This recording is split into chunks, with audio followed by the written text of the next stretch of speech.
Fox News at Night team is there. Ed, I hope you're not flying back to D.C. anytime soon. I was going to say the same about you. I'm back in D.C. now. I'm glad you're not leaving town. We'll see you tomorrow night. All right. Okay, Ed, Thanks. have a great show. Laura. Hello and welcome to Fox News at Night. I'm Ed Henry, in again for Shannon Bream. We begin tonight with this Fox News alert. Two major breaking stories we're following about a couple of sharp critics of President Trump who are under fire themselves tonight. The president tweeting a few moments ago that Andrew Cuomo appears to be having a meltdown. The New York governor, who is hoping that a likely re-election win this November could propel him to the shortlist for president in 2020, may have seen those White House ambitions implode for suggesting America is not so great. While John Brennan, the Obama confidant who has now made it his life mission to charge the current president has somehow committed treason, has abruptly lost his security clearance tonight. And the Washington elite, they're howling in protest. We begin with our correspondent Trace Gallagher and a rough night for one of the president's biggest critics from his home state of New York. Good evening, Trace. Good evening, and if you listen close, you can hear a beeping sound. That's the Cuomo campaign trying to back this truck up. The New York governor was at a signing ceremony in New York today where he clearly tried to jab President Trump, but instead he may have overreached a bit. Watch. The simple point is all this comes down to this.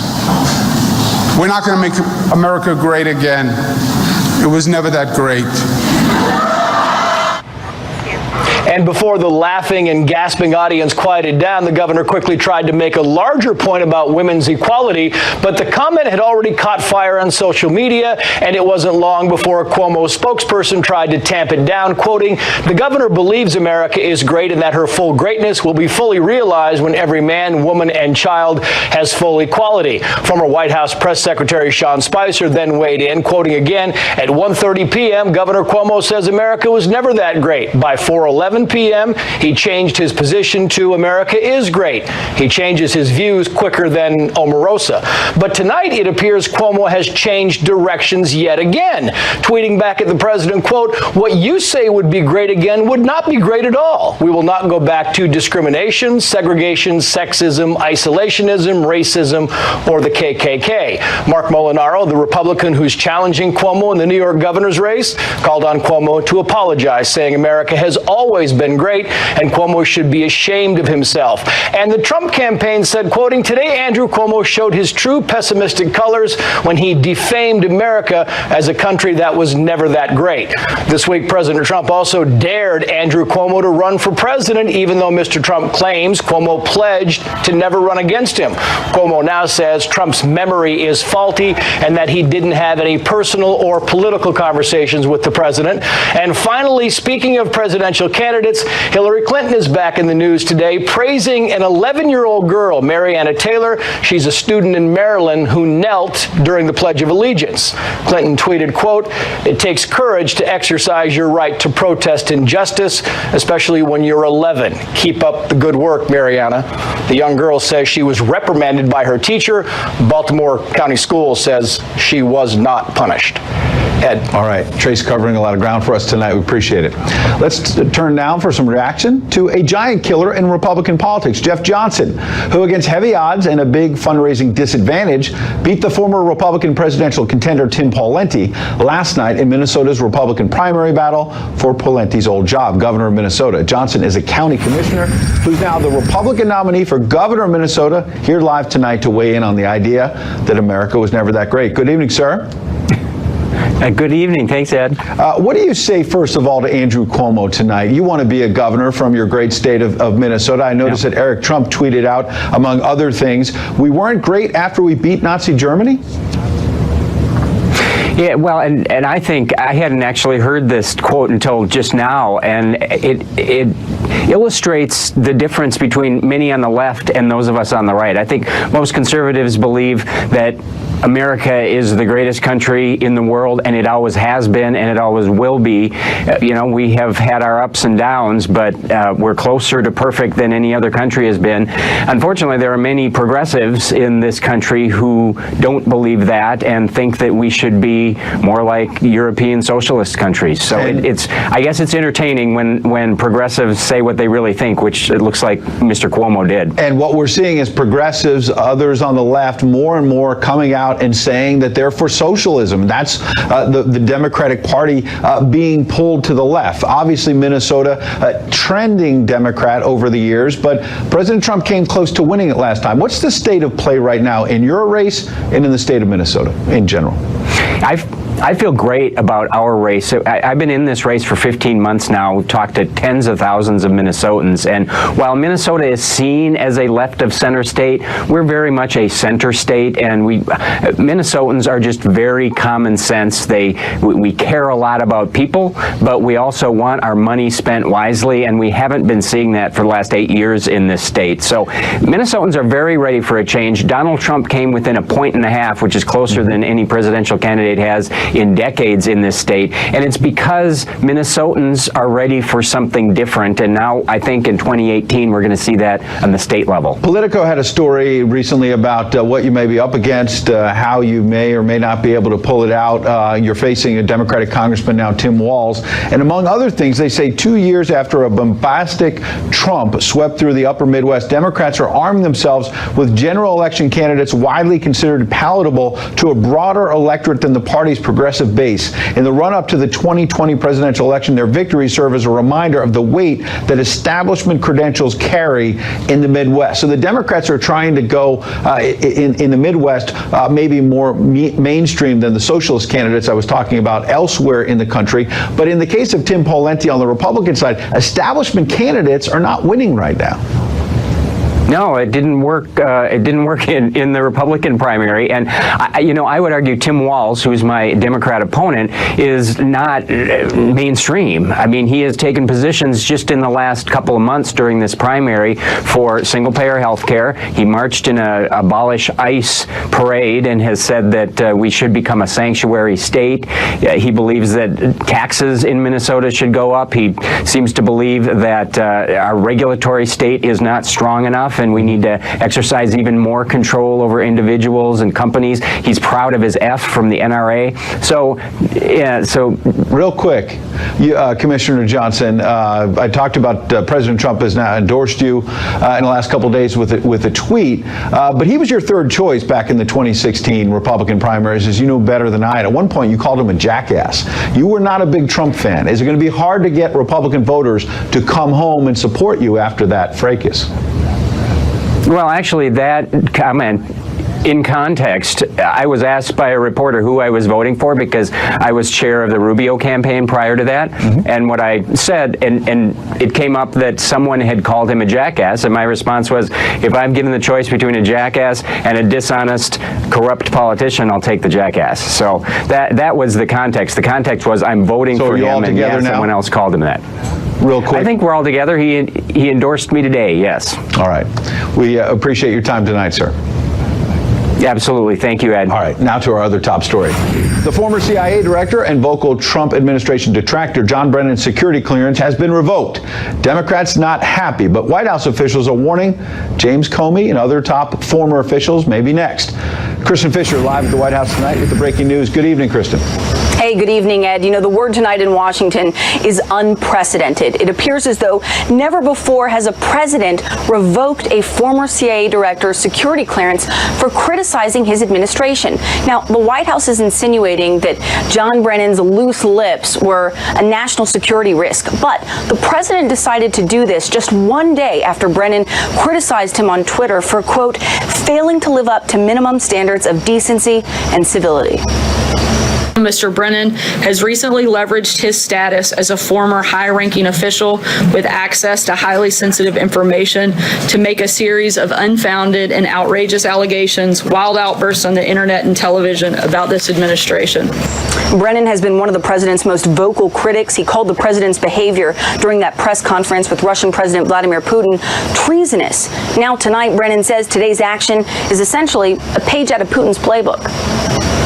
I've seen this type of behavior and actions on the part of foreign tyrants and despots and autocrats for many, many years during my CIA and national security career. I never, ever thought that I would see it here in the United States.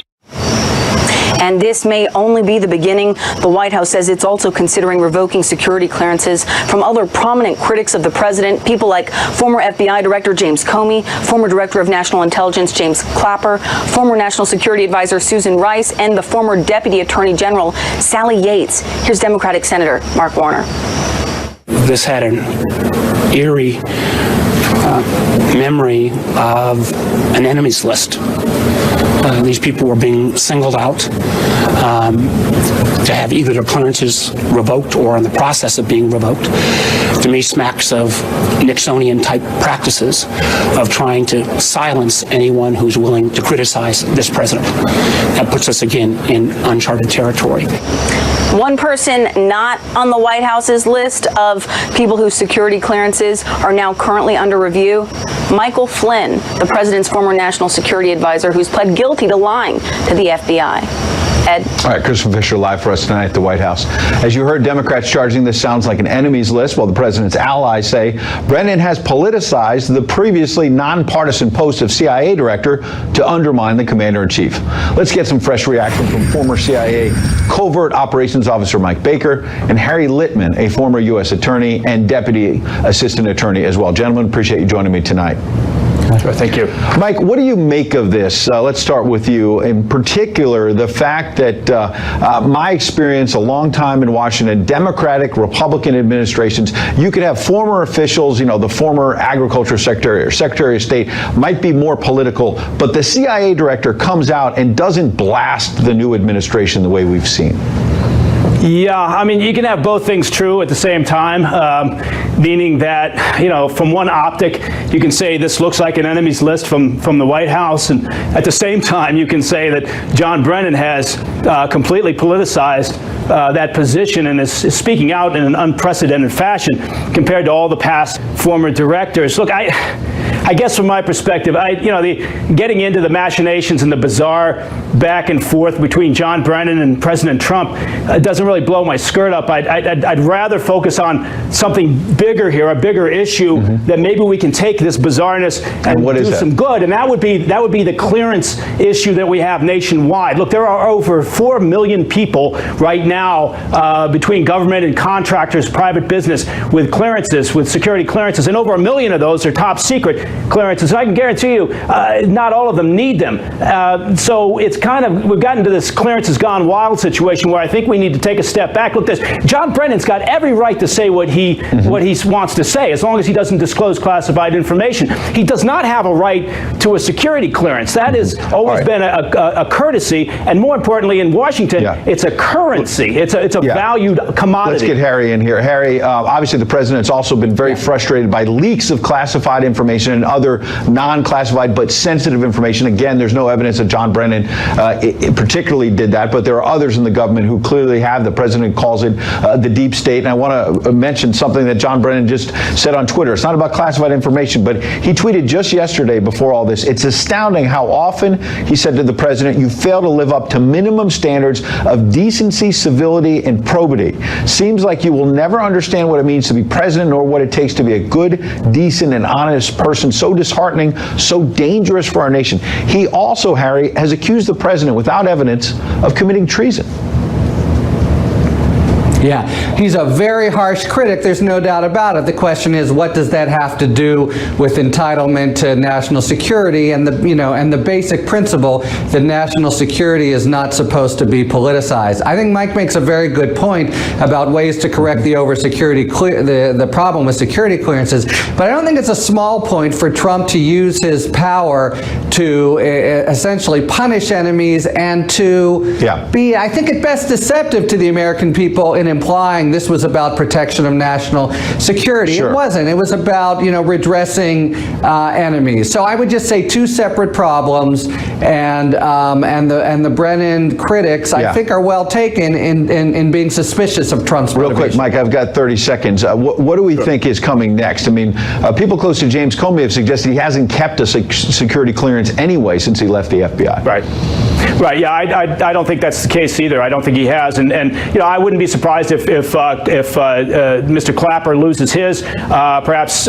Susan Rice. I don't believe Susan Rice actually still maintains hers. She might. But again, the point being is, look, this has been a courtesy extended throughout administrations to people who leave these senior posts. And part of the argument has been, and the Democrats are now making that argument, they're saying, oh my God, the Trump administration is endangering national security by taking these security clearances, and they won't be able to talk to others. And that's a ridiculous argument in the sense that, look, you can there are good reasons people for in. extending. Let's get to that. I want to wrap it, Harry. I got 15 seconds. What's a good reason for former officials to have a clearance? In order to be able to jump into action if needed. That happened to me personally. It's a long process otherwise. And B, to be able to have current consultations on things they know about. So if there's a terror attack or some national security issue, you bring in these former officials to help. Real quick. Without the delay. Also, Ed, it's also to jump into the commercial sector. Again, clearances are a valuable commodity, and if you have them, you're more hireable. Yeah, if that's and the president has suggested that maybe some people are making money off of that, some properly, some improperly. Gentlemen, appreciate both coming in. Sure, thanks for your time. All right, we've got some breaking news on Alex Jones next. Plus, Paul Manafort's fate is now in the hands of a jury. Leland Vitter takes a close look at a case that has nothing to do with Russian collusion, yet it might still result in Manafort going to prison for up to 305 years, though the former Trump campaign chair's lawyer is trying to sound optimistic. Mr. Manafort was very happy with how things went today. Since at least 2013 in Austin. Closing arguments are finished. Now the fate of Paul Manafort, it's in the jury's hands. As President Trump's former campaign chair faces the prospect of over 300 years in federal prison for bank and tax charges that have nothing to do with the 2016 race. Our correspondent Leland Vitter is here to tell us what happened today and what comes next. Good evening, Leland. Well, good evening to you, Ed. Two parts really of this story. We've been talking about it for a while now. First, the political, for all of the talk of a witch hunt, for all the talk of the special counsel that could bring down a presidency in this trial for tax fraud. Russia was barely mentioned. And experts say in the first trial, an acquittal in this first trial by Robert Mueller's team could change everything for President Trump. Prosecutors clearly knew the stakes in their closing arguments, saying Mr. Manafort lied to keep more money when he had it and lied to get more money when he didn't. This is a case about Mr. Manafort's lies. That is the first quote. In addition, they said he hid money in foreign bank accounts, later spent that money on personal items and real estate. The defense said the jury should focus on the lies of Robert Gates, Manafort's deputy. Here's the quote. The government was so desperate to convict Mr. Manafort, they made a deal with Rick Gates. How he was able to get the deal he did, I have no idea. This is Manafort's lawyer. On cross-examination, he, meaning Gates, fell apart. Addressing the jury, the judge reminded them that the government must prove Manafort's alleged crimes beyond a reasonable doubt. The president's former campaign chairman listened intently in a navy suit and blue shirt. Important to note, the charges against Paul Manafort have nothing to do with the Trump campaign, rather his business dealings years before. Manafort's defense team didn't call a single witness, but hammered away at the government's case both in the courtroom and on the courthouse steps. I said Mr. Manafort was very happy with how things went today. His defense team got to address the jury, point out the shortcomings in the government's case, and explain how the government has not met their burden of proof. The jury starts deliberations at 9:30 a.m. They have to vote on 18 separate counts and return a verdict on each one. The vote on each count for either conviction or acquittal must be unanimous. Whatever the verdict, it will have implications that reach well beyond that Virginia courtroom. And regardless, Manafort faces yet another set of charges and another trial later, Ed. First big case, first big test for Robert Mueller in court. Indeed. Leland Vitter, we appreciate your time tonight.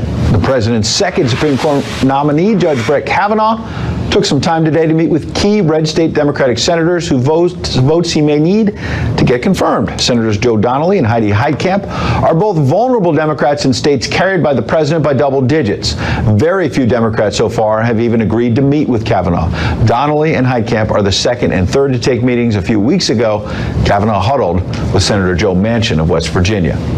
Turkey, meanwhile, doubling down on tariffs on U.S. imports in retaliation for new U.S. sanctions. Turkey is now, of course, in the middle of a currency crisis. The showdown centers on Turkey's refusal to release the American pastor, Andrew Brunson. Our correspondent Rich Edson has the latest tonight. The U.S.-Turkey relationship is deteriorating further. The United States and Turkey are trading tariff increases, and American pastor Andrew Brunson is still in Turkey under house arrest. We feel that Turkey and specifically President Erdogan have treated Pastor Brunson, who we know to be a very good person and a strong Christian who's done nothing wrong, very unfairly, very badly, and it's something that we won't forget in the administration. A Turkish court denied an appeal today to release Brunson from house arrest. He can appeal that decision. Vice President Mike Pence tweeted, quote, "Pastor Andrew Brunson is an innocent man held in Turkey, and justice demands that he be released. Turkey would do well not to test President Trump's resolve to see Americans who are wrongfully imprisoned in foreign lands returned home to the United States." Turkey accuses Brunson of espionage following a 2016 coup attempt and has detained him for nearly 2 years. There's a judicial process in Turkey, and you must respect it. The judiciary will determine steps within this framework. No real progress resolving this dispute with Turkey. The State Department says it anticipates future conversations with senior officials, though none for now are scheduled.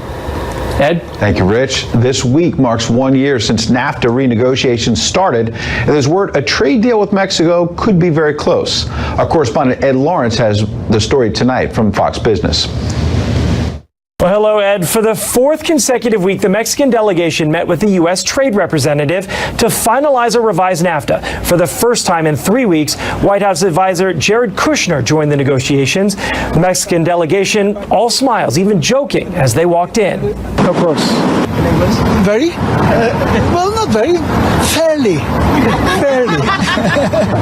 One issue experts say the U.S. has to bend on is the Sunset Clause. It was not addressed last week and will be one of the items tackled by the end of this week. The U.S. wants NAFTA to end after 5 years. The Mexicans want a reassessment of the numbers after 5 years. We have not yet discussed it. Still working as we have been for the last 4 weeks, and moving things along and hoping that we'll see the end of the tunnel. My sources say the new Mexican president-elect would like a revised NAFTA deal for his first day in office, December 1st. Now, those sources say that once a deal is done with Mexico, it will be presented to Canada to sign on or be left out. The Mexican delegation believes they can finish their part of this by the end of August. Back to you. Ed Lawrence reporting from Fox Business. Thank you, Ed. First, there was one person down, then another, up to a total of 47 people collapsing in a public park in New Haven, Connecticut. We'll explain why next. Plus, fed up with filth, San Francisco hatches a special force. Yes, they're called Poo Patrol. Desperate times call for some desperate measures. And the judge in the New Mexico House of Horrors case where children were allegedly being trained to shoot up schools, they're facing new scrutiny tonight. The chairman of the New Mexico GOP joins us next with his view on the judge's decision to set conditions of release for the 5 suspects. A big case coming up next.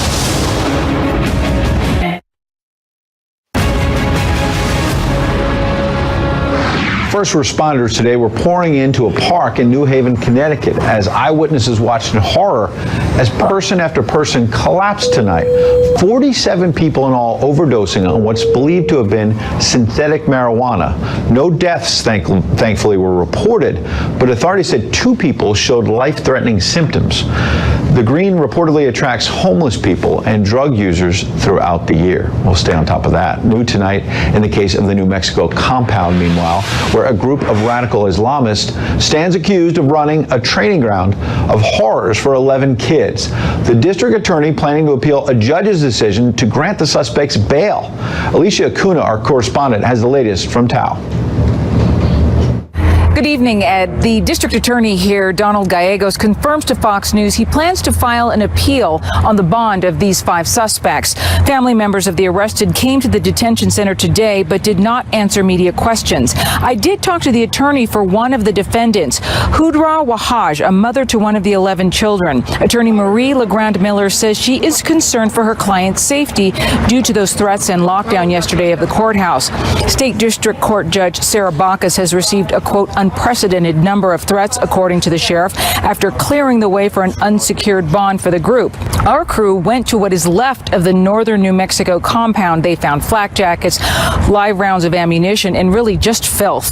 According to a sheriff's official, another agency has removed many of the items. It was here, prosecutors told Judge Bacchus, some of the children were given weapons training with plans to carry out some sort of attacks. Deputies also found the remains of a young boy. We are awaiting forensic results as to whether they are that of Abdul Ghani Wahaj, the 3-year-old son of suspect Siraj Wahaj. Prosecutors say the other children told investigators he died in a religious ritual at the compound and was denied medication for his epilepsy. The older Wahaj will remain in custody on an ongoing warrant out of Georgia, and Janie LaVille from Haiti has been transferred to federal immigration authorities. Now, the other 3 can still be released pending the outcome on an appeal, and I'm told tonight by the owner of a tracking services company, a sponsor of those 3 has reached out about getting the required ankle bracelets for home arrest. But as of tonight, they all remain in custody. Ed? All right, Alicia, thanks for that report. The judge, meanwhile, has a reputation, based on news reports, for going soft on violent criminals. The chair of the New Mexico GOP, Ryan Cangellosi, is here tonight. He joins me live. Ryan, it's good to have you. Good evening. This is a horrifying case, as you know better than I, being on the ground there. Why in the world did the judge let them out on bail? It is really amazing to me that she has allowed them out on bail. You know, we have a situation where we have a dead child. We have other children that have been abused, malnourished, living in third world conditions, being trained to go shoot up schools, shoot up government buildings, and also kill law enforcement officers. And you mentioned that, and Alicia did in her news report, that the remains of at least one young boy was found in this compound. In addition to all the other violence that was being promoted, at least one child was dead. And yet in this bail order, the Judge Bacchus, says, among other things, quote, no evidence was presented to the court regarding the child's cause of death. The child may not have received adequate medical attention. While the court finds these allegations extremely disturbing, the allegations, without more, do not rise to the level of evidence that clearly convinces the court that the defendants are a danger to any other person or the community at large. How in the world could any judge come up with that after a dead child is found, and this child was obviously in their care, and yet somehow we don't know the cause of death, so we're going to let everybody out?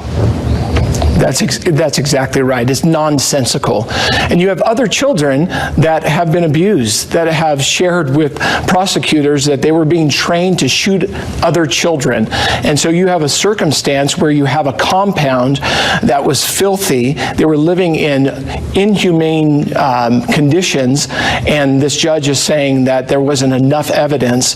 It just makes no sense. And New Mexicans across the state are up in arms. So people are up in arms, rightly so. We don't want to speculate as to motives, reasons, but is this about political correctness? Is the judge tiptoeing around the issue of radical Islamists? What do people on the ground believe is happening here?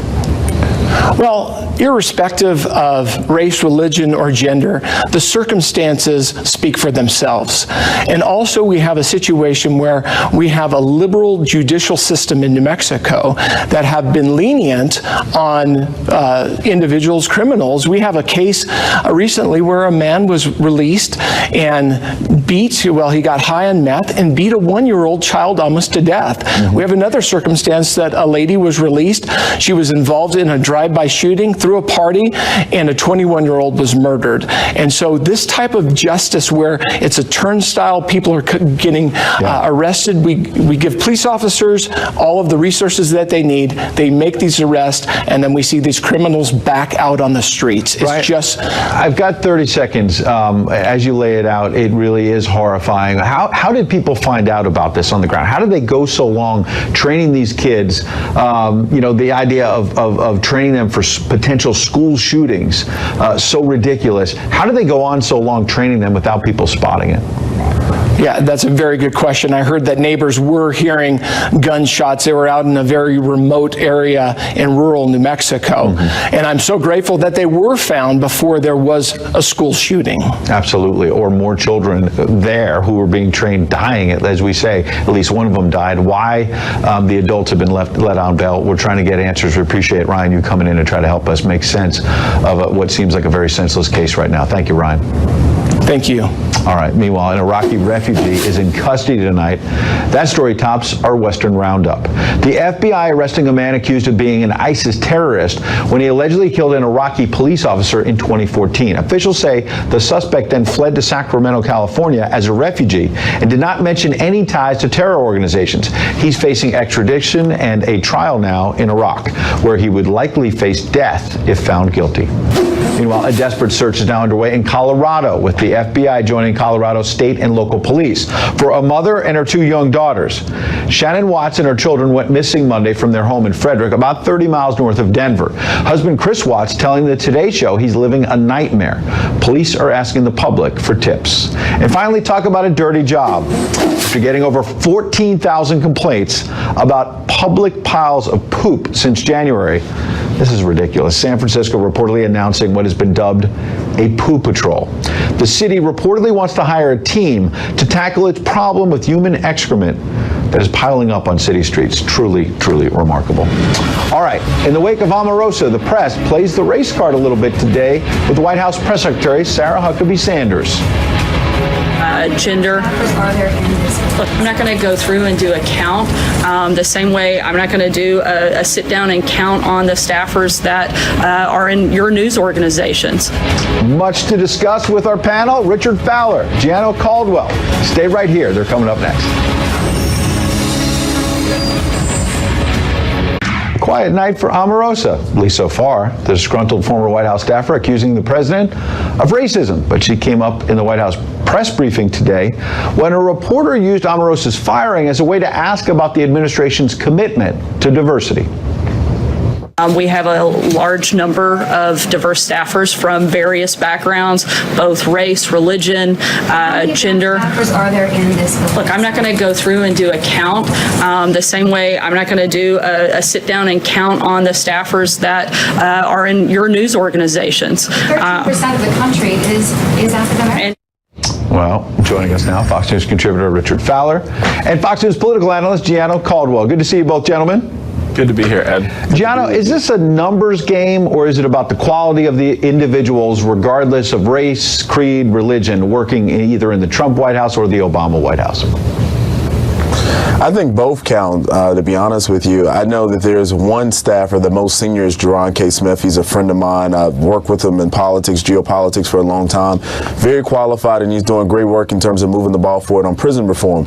But he shouldn't be the only one. Certainly he should not be. And from what report I saw earlier today, that this is the first time in at least 2 decades where there hasn't been a senior staffer in the White House. Senior black staffer, I should say. Mm-hmm. It's more than 2 decades. It's 50 years that there hasn't been a senior staffer in the West Wing under an American president, and it's sad. I think Gianno's right. I think it's about education and it's about ideals, but it's also about having representation at the table that understands the issues plaguing 13% of the society, and the fact that Sarah Huckabee Sanders couldn't answer this question directly, saying we have 3 staffers who are African American, we have 2 Hispanic staffers that work in the West Wing that advise this president on issues of the day, is problematic. Important to have diversity at the table. You're both right, but Richard, on your point about numbers. You just mentioned 13% of the population African American. We've got a study that was done about newsrooms. The New York Times, 7% black. The Wall Street Journal, 5% black. The Washington Post, 14% black, more than the numbers. LA Times, 6% black. Boston Globe, 6% black. So obviously we need more representation across the board. Fox News, New York Times, everywhere, Richard. But if you're going to play the numbers game, aren't there a lot of people in the media who might be hypocrites? Oh, of course. I think the media is a big hypocrite here because here's the thing. A lot of corporate CEOs, tech CEOs, big titans of companies, they're all saying the same things now. If we want to see our companies grow, if we want to see our companies thrive in the 21st century economy, diversity is the future. And the fact that newsrooms and media companies haven't picked up on that, it's sad. And it speaks to how the coverage is done. Why nobody's talking about Chicago is because there aren't enough African Americans in the newsroom. Giano, this is something we're doing it. We're doing it. So I'm thankful that Richard and I are talking about Chicago. But in addition to that, we talk about the political parties. We see the Democrats also are lacking in diversity. Senior staffers we talk about across the Hill. So this is a conversation. Me and Richard are both. He's a Democrat. I'm a Republican. But it's an issue that I think our country should care about, and this shouldn't divide us by politics. You know what? I was going to ask you guys about Nancy Pelosi, but let's stay on this. It's an important conversation. Richard, why aren't all of us talking more about Chicago? Why didn't we put it in our rundown tonight beyond just this conversation?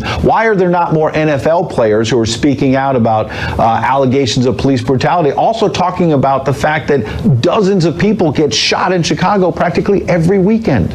Oh, we should be. It should be the top story of every newsroom. We should have national anchors there reporting live from Chicago to bring attention to the situation. The reason why we're not talking about it, once again, is because you don't have we don't have African Americans and Latino folks who understand what's happening and it's not only happening in Chicago, right? It's happening in Baltimore, in Detroit, in Miami, in Washington, D.C. I can go on with all these cities where it's happening. Sure. And because our representation isn't in the newsroom, we aren't able to make these type of editorial decisions that affect how these stories are covered. Giano, beyond the media, you're from Chicago. You've lost loved ones, people close to you. You've talked about this very emotionally on our air and elsewhere. What needs to be done to deal with this problem in Chicago?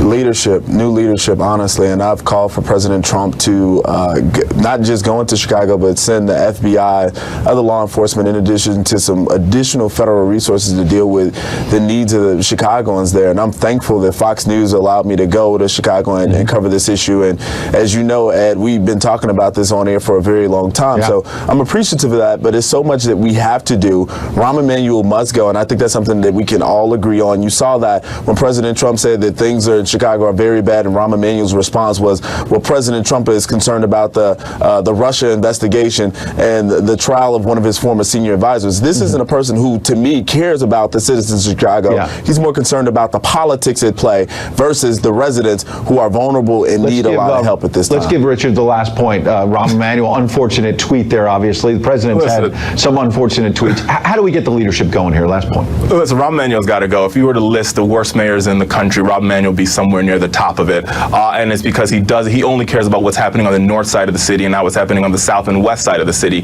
But Rahm Emanuel is not the only politician that has this problem. I think what we've seen from Washington and what's happening in our urban areas is that Washington could care less, right? The education system is collapsing in many urban areas. Yeah. There's no jobs, there's no opportunity, and if we want to solve the violence in Chicago, if we want to solve the violence in Baltimore, we have to create opportunities, we have to create new role models in these cities, and that requires investment, and that's not happening in Washington. I don't want to cut you off. We can do this conversation one super last real quick point. Oh, we're about to go. Go ahead. Quick point. State Representative LaShawn Ford in Illinois is leading the charge on bringing Chicago back. Right. So I quick shout out there, Giano, Richard. Appreciate both coming in. Good Important conversation. All right. Up next, what's killing the wildlife off of Florida's coast, and is enough being done about it? Spoiler alert: no.